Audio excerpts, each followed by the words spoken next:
जय माता दी। माँ भगवती की कृपा सदा आप और आपके परिवारजनों पर बनी रहे। आप सभी का दिन शुभ हो। इससे पहले के अध्याय में आपने जाना था कि किस प्रकार देवराज इंद्र सहित सभी देवतागण ब्रह्मा जी के पास गए थे और उनकी स्तुति करने के बाद महिषासुर के अत्याचारों से पीड़ित होकर इसका कोई उपाय ढूंढने के लिए कहा। तब श्री ब्रह्मा जी कहने लगे, हे देवताओं, मैं क्या करूं?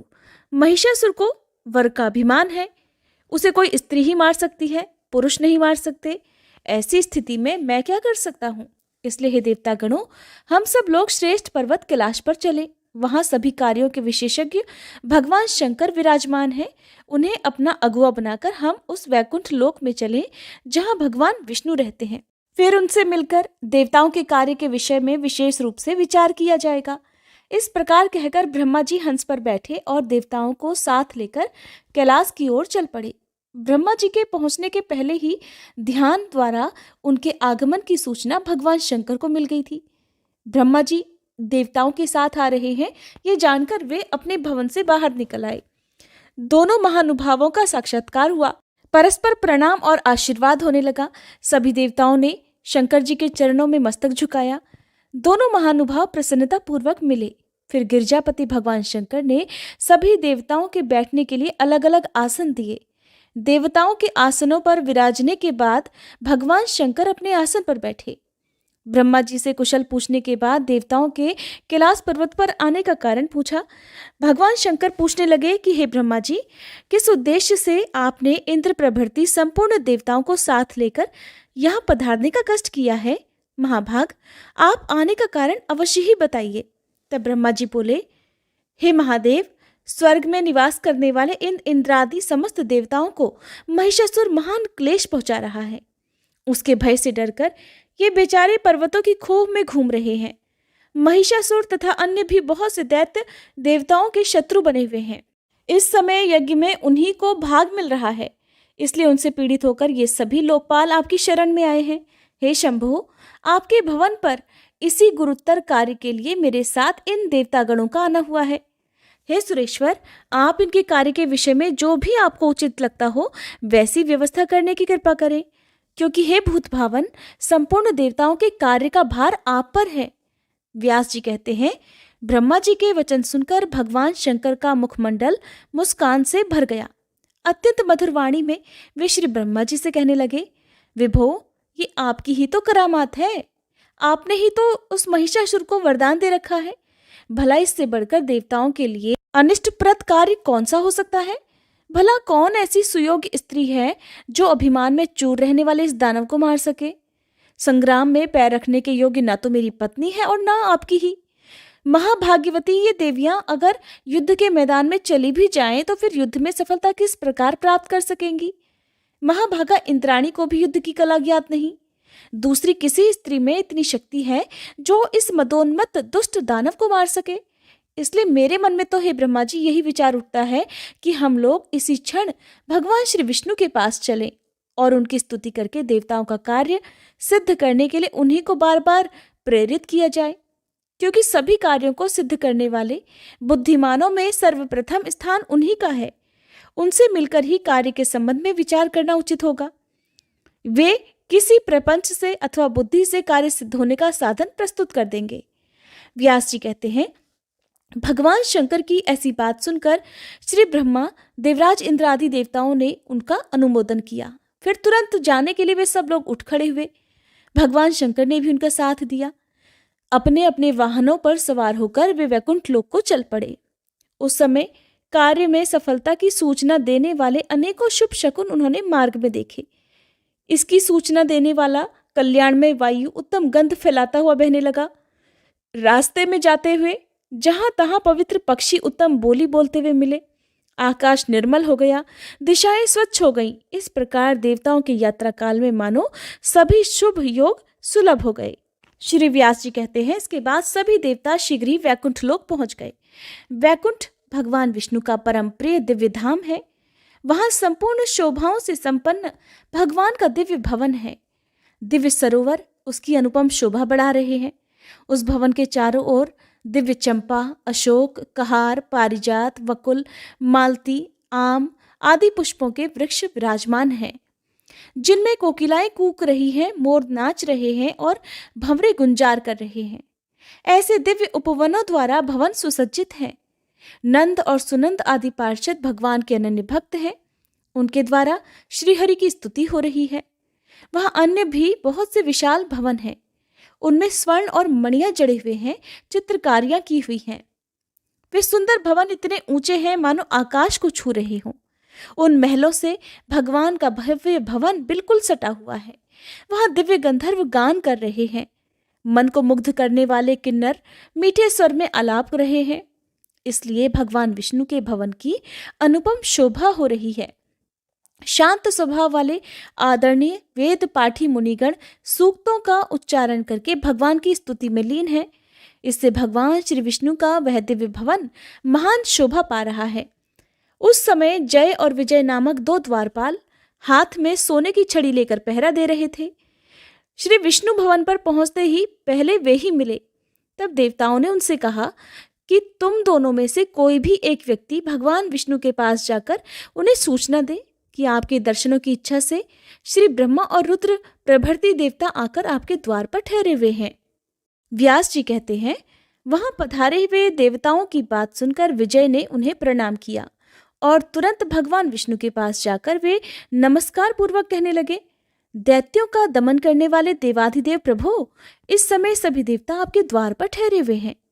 श्री ब्रह्मा, रुद्र, इंद्र, वरुण, अग्नि, यमराज प्रभृति समस्त देवता आपके दर्शन करने के लिए विशेष उत्सुक हैं प्रभु। वे सब वैदिक मंत्रों का उच्चारण करके आपकी स्तुति कर रहे हैं। व्यास जी कहते हैं, विजय की बात सुनकर रमापति भगवान विष्णु उसी क्षण अपने भवन से बाहर निकले। बड़े उत्साह के साथ उन्होंने देवताओं से भेंट की। उस समय देवतागण थके मांदे द्वार पर खड़े हुए थे। उनके मन में दुख की तरंगें उठ रही थी। भगवान विष्णु ने प्रेम की सरस दृष्टि से देखकर उन्हें प्रसन्न किया। तब दैत्यों को मारने वाले वेद वर्णित देवाधिदेव भगवान विष्णु को सभी देवताओं ने प्रणाम किया और उनकी स्तुति करने लगे। देवतागण बोले, हे देवेश्वर जगत प्रभु, सृष्टि स्थिति और संहार की लीला करने वाले हे दया सिंधो महाराज, हम शरणागतों की रक्षा करने की कृपा कीजिए। भगवान विष्णु ने कहा, सभी देवतागण आसनों पर बैठ जाएं और अपनी कुशल बतलाएं। सबके एक साथ यहाँ पधारने का क्या प्रयोजन है? आप लोग इतने चिंतित क्यों हैं? क्यों सबके मुखों पर उदासी छाई हुई है? श्री ब्रह्मा और शंकर जी के साथ रहने पर भी आपकी ये दयनीय स्थिति कैसे हो रही है? अब शीघ्र अपना कार्य बतलाइए। तब देवतागण बोले, महाराज, दुराचारी महिषासुर हमें महान कष्ट पहुंचा रहा है। उस पर किसी का कोई वश नहीं चलता। वो पापी बड़ा ही दुष्ट है। वरदान पा जाने के कारण अत्यंत अभिमान में भर गया है। यज्ञ में ब्राह्मणों द्वारा दिए हुए भाग भी अब वही खा लेता है। हम सभी देवता अत्यंत आतुर और भयभीत होकर पर्वतों की कंदराओं में फटकते फिर रहे हैं। मधुसूदन, श्री ब्रह्मा जी के वरदान के प्रभाव से यह दानव महान अजेय बन गया है। इसलिए इस काम को अत्यंत कठिन जानकर हम लोग आपकी शरण में आए हैं। दानवों का संहार करने वाले हे श्री कृष्ण, देवताओं का उद्धार करने में आप पूर्ण समर्थ हैं। कोई भी दानवी माया आपसे छिपी नहीं है। इसलिए महिषासुर को मारने का आप ही कोई प्रबंध कीजिए। ब्रह्मा जी ने उसे वर दे दिया है कि पुरुष मात्र से तुम अवध्य रहोगे। अगर किसी स्त्री के द्वारा उसके वध की कल्पना की जाए तो यह सर्वथा असंभव लग रहा है, क्योंकि किस स्त्री में ऐसी शक्ति है जो युद्ध में उस दुष्ट को मार सके? वह महिषासुर नीच तो था ही, वरदान के प्रभाव से हे प्रभु उसकी उच्छृंखलता और भी बढ़ गई है। भगवती, पार्वती, लक्ष्मी, शची अथवा शारदा, इनमें कौन है जो इस दुष्ट को मारने में समर्थ हो सके? भूमंडल का भार वहन करने वाले हे भगवान, भक्तों पर दया करना आपका स्वभाव ही है। किस प्रकार इस दैत्य का वध होगा, इस विषय में भलीभांति विचार करके हम देवताओं का कार्य सिद्ध करने की कृपा कीजिए। श्री व्यास जी कहते हैं, देवताओं की बात सुनकर भगवान विष्णु का मुखमंडल मानो मुस्कान से भर गया। फिर वे उनसे कहने लगे कि पूर्व समय की बात है, हमने भी महिषासुर से युद्ध किया था, किंतु उसकी मृत्यु नहीं हो सकी। इस अवसर पर अगर संपूर्ण देवताओं के तेज से कोई अत्यंत सुंदरी और सुयोग्य देवी प्रकट हो जाए तो वही युद्ध में बलपूर्वक उसे मार सकती है। महिषासुर सैकड़ों प्रकार की मायाओं का पूर्ण ज्ञानकार है। वरदान पा जाने से उसे असीम अभिमान हो गया है कि बिल्कुल निश्चित है कि हम सभी की शक्ति के अंश से कोई देवी प्रकट हुई तो वह उसे मारने में सफलता प्राप्त कर सकेगी। आप सब लोग अपनी शक्तियों से अनुरोध करो, साथ ही हमारी देवियां भी प्रार्थना में सम्मिलित हो जाएं, जिसके फलस्वरूप संपूर्ण शक्तियों तथा तेजों की गति रूपा एक महान शक्तिशालिनी देवी प्रकट हो जाए। फिर रुद्र प्रभृति हम संपूर्ण देवताओं के पास त्रिशूल आदि जितने भी दिव्य आयुध हैं वे सब भी उस देवी को दे दिए जाएं। इसके बाद संपूर्ण तेज तथा बल से संपन्न वह देवी सभी प्रकार के आयुध हाथों में लेकर उस दुराचारी और मदोन्मत्त नीच राक्षस को अवश्य ही मार डालेगी। व्यास जी कहते हैं, देवाधिदेव भगवान विष्णु के ऐसे वचन समाप्त होते ही श्री ब्रह्मा जी के शरीर से स्वयं एक महान तेजपुंज प्रकट हो गया। वह अत्यंत प्रकाशमान तेज बड़ा ही दुस्सह था। उसकी आकृति लाल थी। पद्मराग मणि की तुलना करने वाले उस तेज के सभी अवयव अत्यंत सुंदर थे। उसमें कुछ शीतलता थी और वह उष्ण भी था। अनेकों किरणें इसकी शोभा बढ़ा रही थी। महाराज, इसके बाद भगवान शंकर के शरीर से एक अद्भुत और दिव्य विशाल तेज प्रकट हुआ। गौर वर्ण से शोभा पाने वाला वह तीक्ष्ण तेज अत्यंत भयंकर लग रहा था।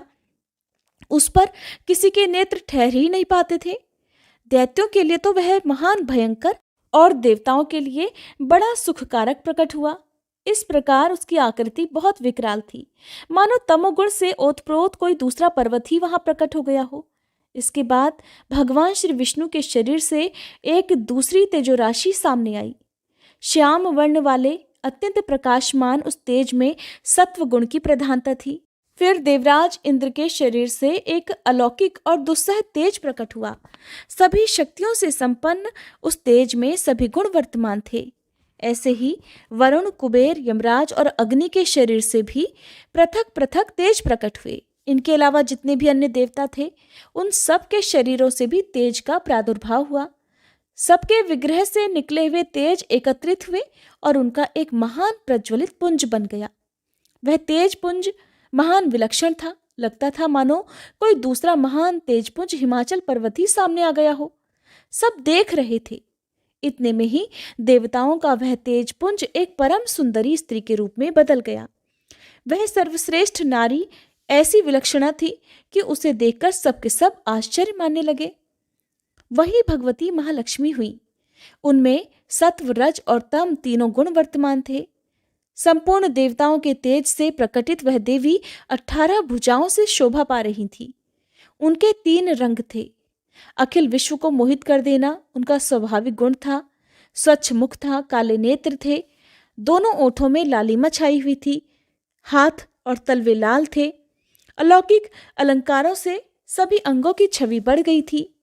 महिषासुर को मारने के लिए प्रचुर देव तेज से प्रकट हुई वे देवी 18 भुजाओं से संपन्न होने पर भी समय आने पर हजारों भुजाओं से सुशोभित हो जाती थी। राजा जन्मेजय ने कहा, महाभाग मुनिवर व्यास जी, आप सर्वज्ञानी पुरुष हैं। हे भगवान, देवताओं के शरीर से प्रकट हुई देवी के चरित्र का विस्तार पूर्वक वर्णन कीजिए। संपूर्ण देवताओं का तेज एकत्रित होकर देवी के रूप में बदल गया या फिर उसके अलग अलग रूप बन गए। मुंह, नाक और आंख आदि भेद से जितने अंग थे वे सब एकत्रित होने पर एक विग्रह की तो पूर्ति करते हैं। व्यास जी, जिस देवता के शारीरिक तेज से देवी का जो अद्भुत अंग प्रकट हुआ उसका वर्णन करने की कृपा कीजिए। देवताओं ने देवी को जिस प्रकार आयुध और आभूषण अर्पित किए वे सब प्रसंग भी क्रमशः आपके मुखारविंद से सुनने की मुझे प्रबल इच्छा हुई है। हे ब्राह्मण, आपके मुख कमल से निकला हुआ भगवती महालक्ष्मी का ये चरित्र अमृत के समान मधुर है। इसे बार बार पान करते रहने पर भी मेरा मन तृप्ति की अनुभूति नहीं करता। श्री सूत जी कहते हैं, महाराज जन्मेजय की ये सभी बातें सुनकर सत्यवती नंदन व्यास जी ने मानो उन्हें संतुष्ट करते हुए मधुर वाणी में कहना आरंभ किया।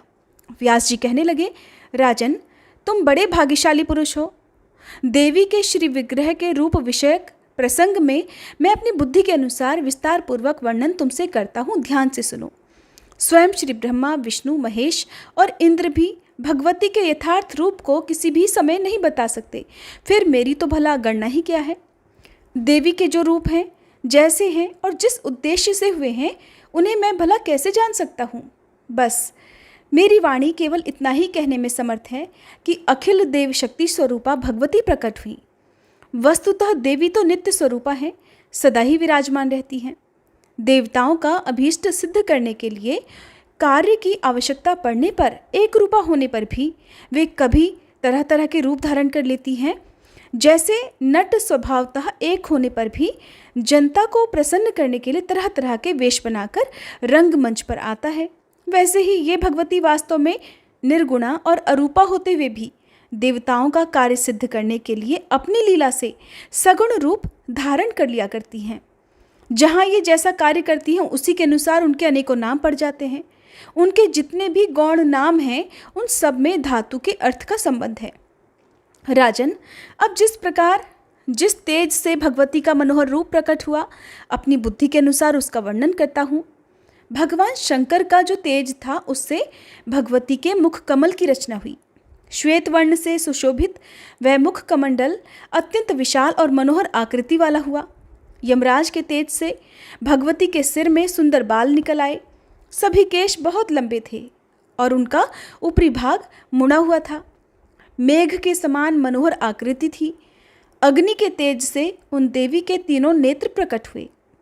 कृष्ण, रक्त और श्वेत, इन तीनों वर्णों से उन नेत्रों की शोभा हो रही थी। उनकी सुंदर भौहें संध्या के तेज से उत्पन्न हुई।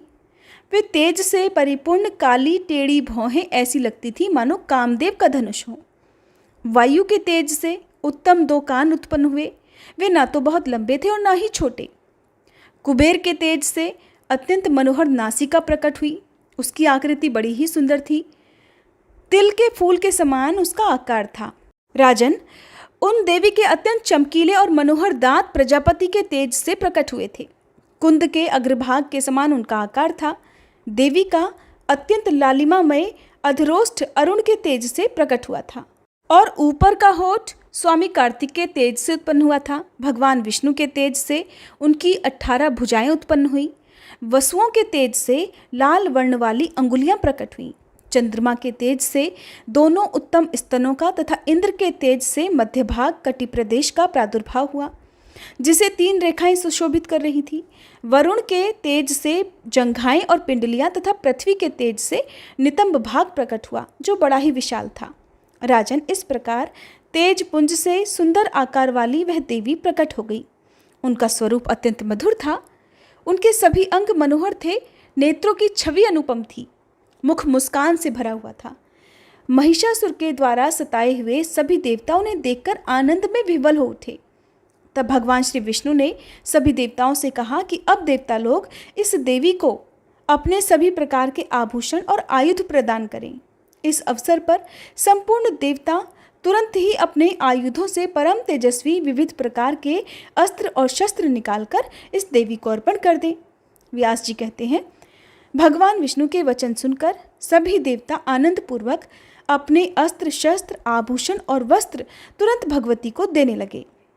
क्षीर समुद्र ने 2 दिव्य वस्त्र जिनका रंग लाल था और जो कभी जीर्ण नहीं होने वाले थे, और एक अत्यंत चमकीला सुंदर हार भी देवी को भेंट किया।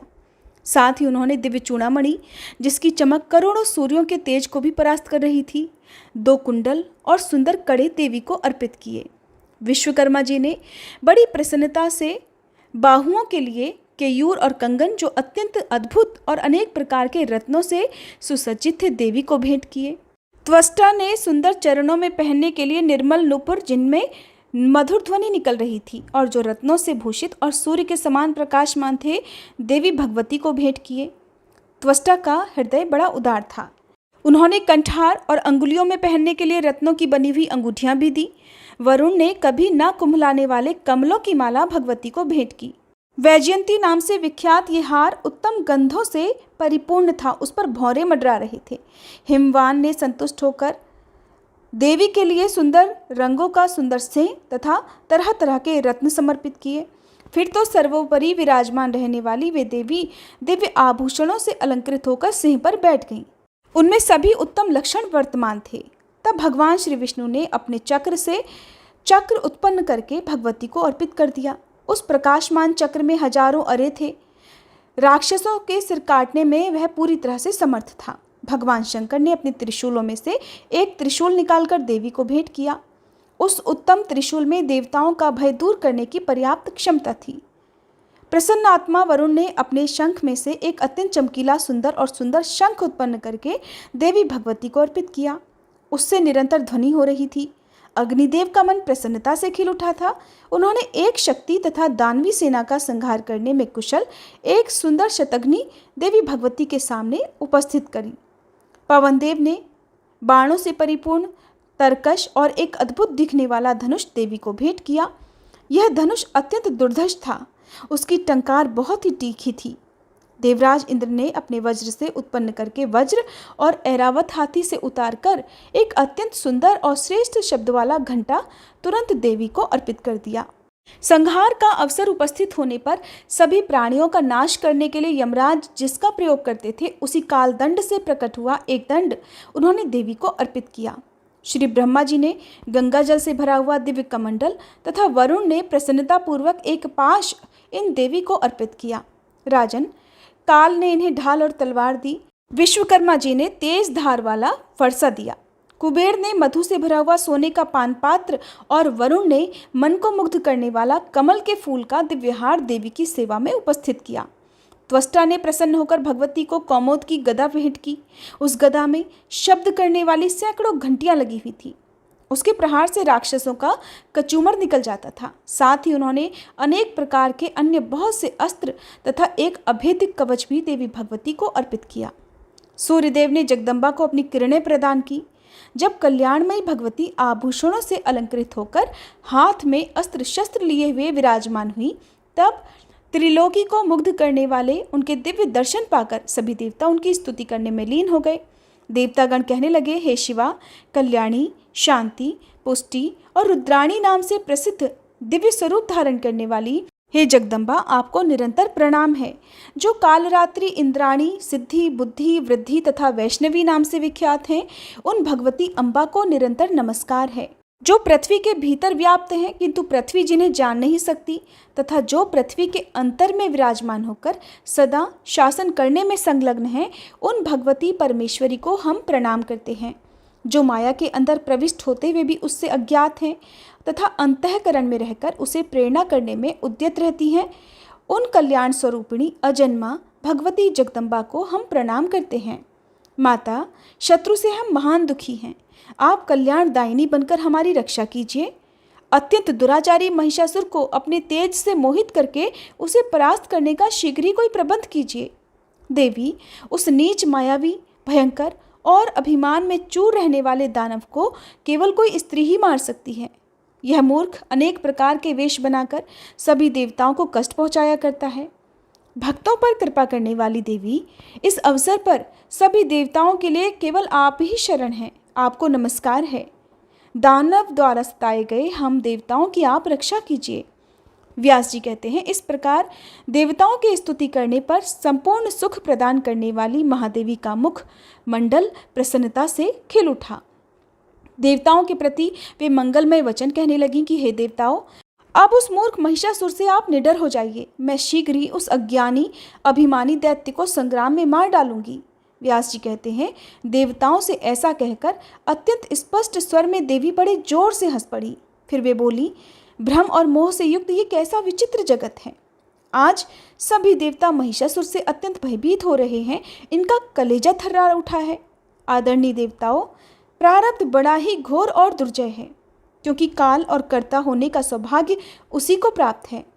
उसी के विधानानुसार सुख और दुख प्राप्त होते हैं। इस प्रकार कुछ हंसकर बात करने के बाद देवी ने अट्टहास भरे उच्च स्वर से गर्जना की।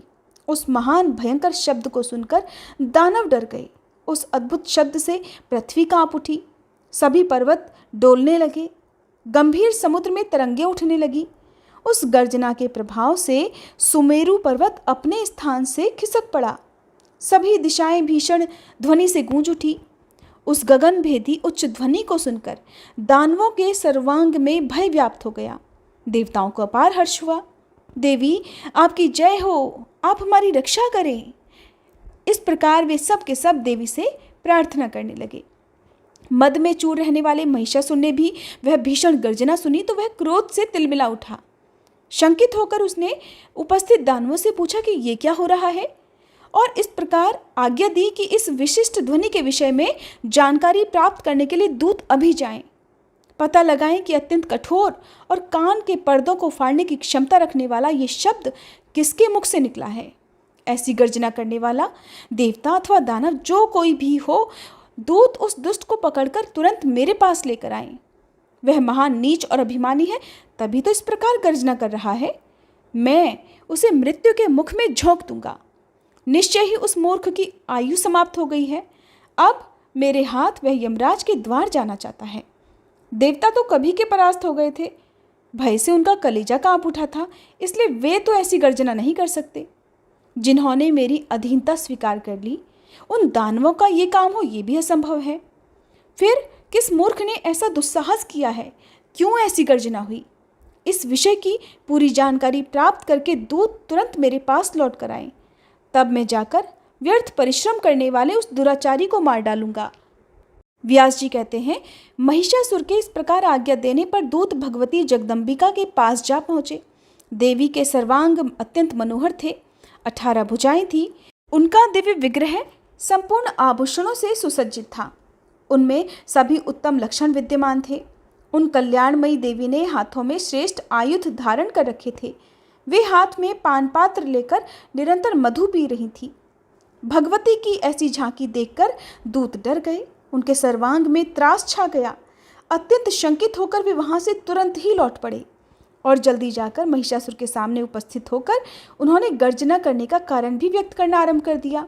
दूत इस प्रकार महिषासुर से बोले कि हे दानवेश्वर, कोई एक सुंदर स्त्री दिखाई दे रही है। उस देवी के सर्वांग तारुण्य से खिल उठे हैं। उसने संपूर्ण अंगों में आभूषण धारण कर रखे हैं। अखिल रत्न उसके शरीर की शोभा बढ़ा रहे हैं। उसका तो विलक्षण रूप है, ना तो वह मानवी जान पड़ती है और ना ही आसुरी। उस श्रेष्ठ स्त्री की 18 भुजाएं हैं। हाथों में अस्त्र शस्त्र लेकर वह विशाल सिंह पर सवार है। उसके सभी अंगों से अभिमान टपक रहा है। हमारे देखने में वही ऐसी गर्जना कर रही है। इच्छानुसार वह मधु का पात्र उठाकर अपने मुंह में उड़ेला करती है। हमारी समझ से उसका तो अभी विवाह भी नहीं हुआ है। देवता बड़े उत्साह के साथ आकाश में स्थित होकर उसकी स्तुति कर रहे हैं और वे कहते हैं कि देवी आपकी जय हो, आप हमारी रक्षा करें और शत्रु को परास्त कर दें। प्रभु, मैं ये नहीं जान सका कि वह श्रेष्ठ स्त्री कौन है और किसके साथ उसका विवाह हुआ है। इस सुंदरी के यहाँ आने का क्या कारण है और वह क्या चाहती है। उसके शरीर से इतना प्रकाश निकलकर फैल रहा है कि उधर ताकने में भी हम असमर्थ हो गए थे। उसके सभी श्रृंगार वीर रस के हैं। उसका मुख मुस्कान से भरा है। अद्भुत रस वाली वह सुंदरी नारी बड़ी भयानक लग रही है। उसका ऐसा रूप देखकर हम तो बिना बात किए ही वापस लौट आए हैं। राजन, हम आपके आज्ञाकारी हैं। अब इसके बाद हमें क्या करना चाहिए, आज्ञा दीजिए। तब महिषासुर ने अपने मंत्री से कहा कि वीर, तुम मेरे प्रधानमंत्री हो, आदेशानुसार सेना लेकर जाओ। साम दाम आदि उपायों का उपयोग करके उस सुंदर मुख वाली स्त्री को यहाँ लाने का प्रबंध करो। अगर साम और दाम से वह नहीं आना चाहती तो तीसरे अस्त्र यानी दंड का भी प्रयोग किया जा सकता है। इतना करना कि उसे चोट न पहुँचे। उस सुंदरी को सुरक्षित रूप से मेरे पास लेकर आना, क्योंकि कजरारे नेत्रों वाली उस नारी को मैं प्रसन्नता से पटरानी बनाना चाहता हूँ। संभव है प्रेम का बर्ताव करने पर ही वह मृगनयनी आ जाए। तुम मेरी इच्छा पूर्ण होने में यथासाध्य यत्नशील बन जाओ और ऐसा करना जिससे रंग में भंग न होने पाए। उसके सौंदर्य रूपी ऐश्वर्य को सुनकर मैं तो मोहित हो गया हूँ। व्यास जी कहते हैं, महिषासुर के मधुर वचन सुनकर उसका प्रधानमंत्री तुरंत हाथी, घोड़े और रथों के साथ प्रस्थान कर गया। मनस्वनी भगवती जगदम्बा के पास जाने का उसका साहस नहीं हुआ। बहुत दूर खड़ा रहकर ही वो कहने लगा। उसने नम्रतापूर्वक मधुर वचन में भगवती के प्रति मीठी वाणी से कहा, महाभागे, मेरे स्वामी जगत विजयी हैं, उन्हें देवता तक नहीं मार सकते। मनुष्यों की तो फिर बात ही क्या है। वे मधुर वचनों में पूछ रहे हैं कि तुम कौन हो और किस उद्देश्य से यहाँ आने का तुमने कष्ट उठाया है। सुलोचने, हमारे महाराज को तो ब्रह्मा जी वरदान दे चुके हैं, इसका उन्हें पूर्ण अभिमान रहता है। सभी दानव उनका शासन मानते हैं, उनके अधीन हैं। वे बलवान और इच्छानुसार रूप धारण करने में भी समर्थ हैं। महिषासुर उनका नाम है। मन को मुग्ध करने वाला सुंदर रूप बनाकर तुम आई हो, ये सुनकर वे तुमसे मिलना चाहते हैं। अभी मनुष्य का रूप धारण करके वे तुम्हारे पास आएंगे। सुंदरी, तुम्हारी जैसी रुचि हो वही करो, हमें सभी बातें मान्य हैं। हे मृगलोचने, मेरे बुद्धिमान स्वामी तुम्हारे प्रति अटूट श्रद्धा रखते हैं। उचित लगे तो तुम उनके पास चलो, नहीं तो मैं ही उन्हें यहाँ बुला लाऊं। हे देवी, तुम्हारी जैसी इच्छा हो वही करने के लिए मैं यहाँ पर प्रस्तुत हुआ हूँ। महाराज महिषासुर तुम्हारे रूप की प्रशंसा सुनकर अत्यंत वशीभूत हो गए हैं, इसलिए हे सुजनने, शीघ्र आज्ञा दो, मैं उसी का पालन करना अपना परम कर्तव्य समझता हूँ। व्यास जी कहते हैं, भगवती जगदम्बा श्रेष्ठ स्त्री के रूप में विराजमान थी। महिषासुर के मंत्री की बात सुनकर वे मुस्कुराती हुई मेघ की तरह गंभीर वाणी में उससे कहने लगी। देवी ने जो कुछ भी कहा, भक्तजनों, उसका वर्णन आप अगले अध्याय में सुनिएगा। उम्मीद है हर बार की तरह आज की ये वीडियो भी आपको पसंद आई होगी। अच्छी लगी हो तो प्लीज़ लाइक करना मत भूलिएगा।